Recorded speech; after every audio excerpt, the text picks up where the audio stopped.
Hello दोस्तों, कैसे हैं आप लोग। उम्मीद करते हैं कि ठीक होंगे आप लोग।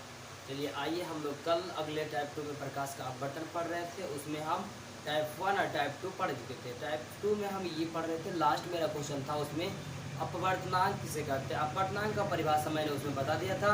चलिए आज इसमें हम लोग समझते हैं। अपवर्तनांक दो प्रकार का होता है, एक निरपेक्ष अपवर्तनांक, एक होता है सापेक्ष अपवर्तनांक। तो निरपेक्ष अपवर्तनांक सबसे पहले आइए समझ लेते हैं, और उसके बाद फिर अगली वीडियो तो आगे फिर पढ़ेंगे। हम लोग दोनों अपवर्तनांक पे क्वेश्चन भी कर लेंगे, और इससे रिलेटेड जितना भी क्वेश्चन रहता है सब कर लेंगे, ठीक है। इसको थोड़ा ध्यान से समझिएगा बच्चे, इसमें थोड़ा कन्फ्यूज रहता है, ठीक है। निरपेक्ष अपवर्तनांक, सापेक्ष अपवर्तनांक, अपवर्तनांक, मतलब इसमें थोड़ा कन्फ्यूजन रहता है। इसमें सारा कन्फ्यूजन आपको आज दूर करने वाले हैं। थोड़ा बने रहिएगा अंत अगली वीडियो के साथ। देखिए निरपेक्ष अपवर्तनांक, एब्सोल्युटली रिफ्लेक्शन इंडेक्स क्या होता है। देखो यहाँ पे हवा में प्रकाश की चाल और किसी माध्यम में प्रकाश की चाल के अनुपात को निरपेक्ष अपवर्तनांक कहते हैं। जैसे यहाँ निरपेक्ष अपवर्तनांक लिखा हुआ है, तो मतलब लिखा हुआ हवा में प्रकाश की चाल और किसी माध्यम, कोई माध्यम ले लो, जल ले लो, कांच ले लो, या तो फिर अगर कोई भी माध्यम ले लो, उसमें प्रकाश की चाल के अनुपात को क्या बोलेंगे हम लोग, निरपेक्ष अपवर्तनांक बोलेंगे। तो आपको उम्मीद रखते याद हो गया होगा। मतलब कि हवा में प्रकाश की चाल और किसी माध्यम में प्रकाश की चाल के अनुपात को क्या बोलते हैं, निरपेक्ष अपवर्तनांक। इसमें एक कंडीशन है, क्या है, हवा में प्रकाश की चाल, ठीक है।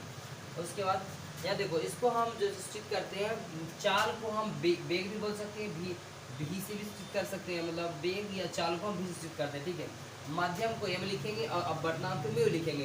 इसलिए यहाँ पे मतलब कोई भी माध्यम अभी नहीं लिए है, खाली माध्यम लिखा हुआ है, इसलिए अपवर्तनांक है किसी माध्यम का, और इसलिए है यहाँ प्रकाश की चाल, तो भी ए हम बोलते हैं। यहाँ प्रकाश की चाल को हवा में प्रकाश की चाल को भी ए हम बोलते हैं, मतलब बेग ऑफ ए। और उसके बाद यहाँ पे एयर, बेग ऑफ एयर मतलब हवा होता है, ठीक है।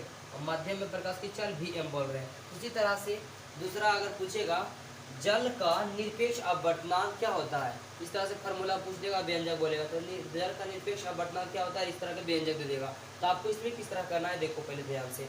मतलब जल का निरपेक्ष अपवर्तनांक, तो यहाँ पे पहले नंबर तो जल का निरपेक्ष अपवर्तनांक पूछ रहा था, जिसका अपवर्तनांक पूछेगा उसको नीचे रखेंगे। निरपेक्ष जहाँ लगाया तो ऊपर में क्या बताया, हवा में रहना चाहिए। हवा बटा कोई भी माध्यम ले लो, जिससे मतलब अगर जल का निरपेक्ष अपवर्तनांक पूछ रहा है तो हवा बटा जल, और उसी तरह पूछ दिया कांच का निरपेक्ष अपवर्तनांक, तो हवा बटा कांच हो जाएगा। उसी तरह से अगर जो अगर कुछ और मीडियम लिया तो उसका अपवर्तनांक लिख देंगे। इसे पूछ देगा मतलब करासन तेल का अपवर्तनांक, किसी अदर चीज़ का, डीजल का, या तो अदर कुछ मतलब तेल का अपवर्तनांक करके पूछ देगा, उसको उस माध्यम में नीचे हम रख लेंगे, ठीक है। तो यहाँ से पूछ रहा है जल का अपवर्तनांक पूछ रहा है, तो हवा में प्रकाश की चाल बटा जल में प्रकाश की चाल। और यहाँ पूछा है कांच का अपवर्तनांक, तो यहाँ लिखेंगे हवा में प्रकाश की चाल बटा कांच में प्रकाश की चाल। तो ये फार्मूला हम कैसे बनाएंगे, ये दोस्तों देखना थोड़ा ध्यान से।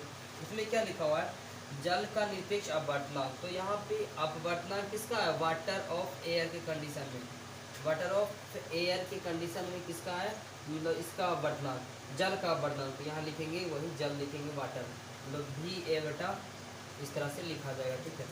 किसके सापेक्ष, तो यहाँ हवा के सापेक्ष पूछा रहा है, ठीक है। तो इसमें फिर पूछा है कांच का निरपेक्ष अपवर्तनांक, तो कांच को हम लोग की क्या चीज़ बोलते हैं, म्यू डब्ल्यू ए बराबर, इसमें लिखाएगा भी ए बटा भी जी फुल ग्लास होता है, इसके निरपेक्ष अपवर्तनांक निकलेगा, ठीक है। इस तरह से आप व्यंजक बना सकते हो, ठीक है। अब आगे हम समझते हैं सापेक्षिक अपवर्तनांक।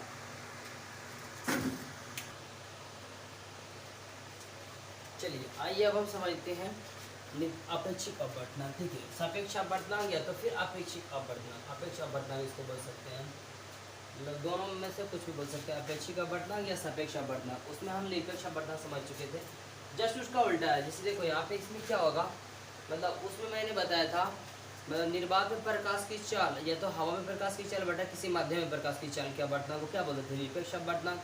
इसमें क्या हो रहा है, जैसे देखो हवा को छोड़कर एक माध्यम में प्रकाश की चाल बटा दूसरे माध्यम में प्रकाश की चाल के अनुपात को क्या बोलते हैं हम लोग, सापेक्ष अपवर्तनांक या तो अपेक्षिक अपवर्तनांक। मतलब हवा नहीं रहे, पानी और कांच रहे, या तो कांच और पानी रहे, या तेल और पानी रहे, ये दोनों माध्यम के अपवर्तनांक को, या तो शराब और पानी रहे, हीरा और कुछ अगर कुछ रहे, तो उसके माध्यम को हम बोलेंगे सापेक्षिक अपवर्तनांक। मतलब हवा उसमें नहीं रहे, दो अदर अगर वस्तु रहे हवा को छोड़कर, ठीक है। इसका परिभाषा देखो इस तरह से समझ आ गया होगा।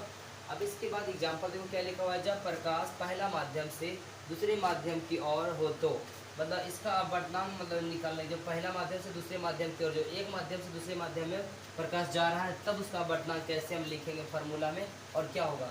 तो अपेक्षित अपवर्तनांक बराबर लिखेंगे पहला माध्यम में प्रकाश की चाल बटा दूसरा माध्यम में प्रकाश की चाल। इसका फार्मूला इस तरह होता है, मतलब जैसे देखो पहला माध्यम में प्रकाश के अपवर्तनांक दूसरे माध्यम के सापेक्ष इस तरह निकाल रहे हैं, पहले माध्यम के सापेक्ष दूसरे माध्यम का अपवर्तनांक, ठीक है।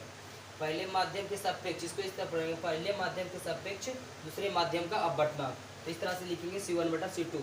तो यहाँ देखो अब दो तरीका से हम प्रकाश का अपवर्तनांक का फॉर्मूला होता है, चाहे तो यहाँ पे प्रकाश की चाल दिया हुआ रहेगा, दो माध्यम में प्रकाश की चाल, या तो फिर दोनों माध्यम के एंगल दिया हुआ रहेगा। अगर ये एंगल है तो ये फॉर्मूला लगाएंगे, अगर यहाँ प्रकाश के वैल्यू दिया हुआ है जैसे हीरा में प्रकाश की चाल, या तो कांच में प्रकाश की चाल का अपवर्तनांक बोले निकालने के लिए यहाँ हीरा में प्रकाश की चाल रख देंगे और यहाँ पे इसका, उसके बाद आपका अपवर्तनांक निकल जाएगा।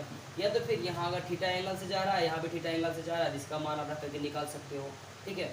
तो उसी तरह से अब अगर पूछ देगा जब प्रकाश जल से कांच में जाती है तो सापेक्ष अपवर्तनांक क्या होगा, तो इसका फार्मूला सबसे पहले, या तो फिर ऐसे बोलेगा जल के सापेक्ष कांच का अपवर्तनांक, जल के सापेक्ष कांच का अपवर्तनांक क्या होगा। तो जल के सापेक्ष कांच का अपवर्तनांक पूछे तो हम यहाँ इस तरह लिखेंगे वाटर के सापेक्ष कांच का अपवर्तनांक, ठीक है। तो यहाँ पर जल में प्रकाश की चाल बटा कांच में प्रकाश की चाल, इस तरह से हम लिख सकते हैं यहाँ पे W for water, L for अपवर्तनांक और G फॉर किसका सापेक्ष, जल के सापेक्ष। तो यह जल के सापेक्ष मतलब कांच का अपवर्तनांक निकालेंगे, तो इस तरह से लिखा जाएगा। और यहाँ अगर जो जल में प्रकाश की चाल है इसमें अलग अलग दिया हुआ है, अच्छा मतलब अगर थीटा एंगल दिया हुआ है तो थीटा एंगल रख के बना लेंगे, अगर प्रकाश की चाल दिया हुआ है तो चाल रख के बना लेंगे। जस्ट अभी आइए हम न्यूमेरिकल बनाते हैं आपके सामने।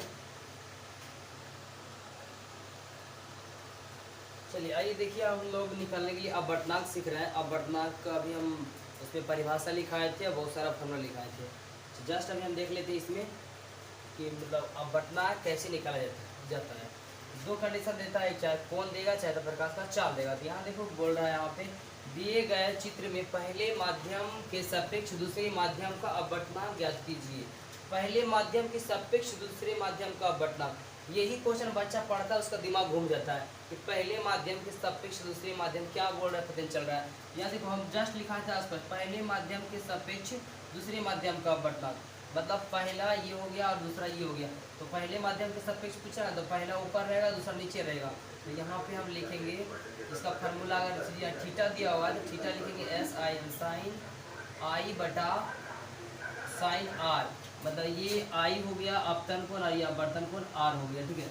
तो यहाँ साइन I बटा साइन R लिखेंगे। अब आपको पता होगा I का मान और R का मान क्या होगा, इसको हम I बोलते हैं और इसको R बोलते हैं। अपतन कोण को I या अपवर्तन कोण को R बोला जाता है। तो यहाँ I और R का मान दिया हुआ है साइन I, तो यहाँ लिखेंगे साइन 30 बटा साइन कितना का मान, साइन 45 का मान। तो आपको पता होगा अगर ट्रिगो मतलब मैथ तो पढ़े होंगे तो साइन 30 का मान आप जानते होंगे, साइन 30 का मान होता है कितना 1/2 होता है। साइन 30 का मान 1/2 होता है और साइन 45 का मान 1/√2 होता है, ठीक है। तो आप यहाँ से देख सकते हो, दोनों को डिवाइड करेंगे तो क्या होगा, ऊपर चल जाएगा 1 बट्टा यानी कि √2 बटा क्या हो जाएगा 2। तो आप यहाँ पे देख सकते हो खुद से √2 यहाँ पे कटेगा तो क्या आ जाएगा 1/√2 आ जाएगा, क्योंकि इसको 2 को हम √2 गुना √2 लिखेंगे तो क्या आएगा 2 आएगा, इसलिए एक √2 से एक √2 कट जाएगा तो यहाँ पे सिर्फ बचेगा क्या √2 बचेगा, ठीक है। इस तरह से आप अपवर्तनांक निकाल सकते हो। अब दूसरा हमें देख लो, यहाँ पे दूसरा क्वेश्चन क्या पूछ रहा है, वायु के सापेक्ष कांच व पानी का अपवर्तनांक। वायु के सापेक्ष पूछ रहा था, कांच और पानी का अपवर्तनांक कितना है 3:2 और 4:3 है। कांच के सापेक्ष पानी का अपवर्तनांक निकालने के लिए बोल रहा है। तो वायु के सापेक्ष मतलब कांच का अपवर्तनांक, वायु के सापेक्ष कांच का अपवर्तनांक इतना था और इसमें वायु के सापेक्ष दोनों इतना दिया हुआ था। और उसके बाद फार्मूला देखो इसमें क्या होता है, फार्मूला निकालने के लिए पूछ रहा है पहले नंबर क्या चीज़, कांच के सापेक्ष वायु का अपवर्तनांक। तो कांच के सापेक्ष ना पूछ रहा है, कांच का सापेक्ष पानी का अपवर्तनांक। तो ग्लास के सापेक्ष किसका अपवर्तनांक, वाटर का अपवर्तनांक। तो इसके बराबर हम यह लिखेंगे, तो फार्मूला में क्या लिखा गया यहाँ पे, कांच के सापेक्ष वायु का अपवर्तनांक, यहाँ पे इसका अपवर्तनांक बटा इसका अपवर्तनांक दोनों लिख देंगे। यहाँ पे लिखा आएगा N, या तो फिर बोल सकते हैं CG बटा CW, ठीक है। ये फार्मूला होगा आपका और इसमें मान रख दो। यहाँ पे ग्लास के सफिक्स वाटर का अपवर्तनांक, और यहाँ पे कांच के सफिक्स, ये इस तरह से बोल सकते हैं, मतलब ग्लास के सफिक्स वाटर का अपवर्तनांक। तो यहाँ पे अब निकलेगा तो यहाँ क्या हो जाएगा, ग्लास के सापेक्ष वाटर का अपवर्तन बराबर, यहाँ पे इसका मान कितना आएगा, देखो इसका मान दिया हुआ है आपका, ग्लास का अपवर्तनांक क्या दिया हुआ है, आप देख सकते हो 3/2, और यहाँ पे वाटर का अपवर्तनांक कितना दिया हुआ है 4/3। तो अब यहाँ से आप कैलकुलेट कर लो, आपका आंसर आ जाएगा। यहाँ पे क्या आ जाएगा देखो, GNW बराबर, यहाँ उसमें जब गुना होगा तो क्या हो जाएगा, 3×9/4 तो 9/8 आपका ये आंसर आएगा। इसी तरह से आप बटा लिखा हुआ चाहिए, तो काट के वैल्यू अगर दिया होगा तो ठीक है, नहीं तो फिर बटा भी आंसर रहता है, ठीक है। तो इस तरह से ऑब्जेक्टिव आप सॉल्व कर सकते हो। आपका ये ऑब्जेक्टिव में बहुत बार पूछ रहा था क्वेश्चन कि मतलब अब बटनांक एक माध्यम के साथ दूसरा माध्यम का बटनांक निकाले, जिससे एक माध्यम जिसका सापेक्ष बोलेगा ना तो उसको ऊपर लिखेंगे, जिसका निकालना उसको नीचे लिखेंगे, ठीक है। उसके बाद आपका बटनांक निकल जाएगा। तो आप बटनांक इसके आधारित पे क्वेश्चन आपको बना सकते हो, ठीक है। तो इसके आज के लिए इतना ही, अब अगले वीडियो में मिलेंगे। Thank you.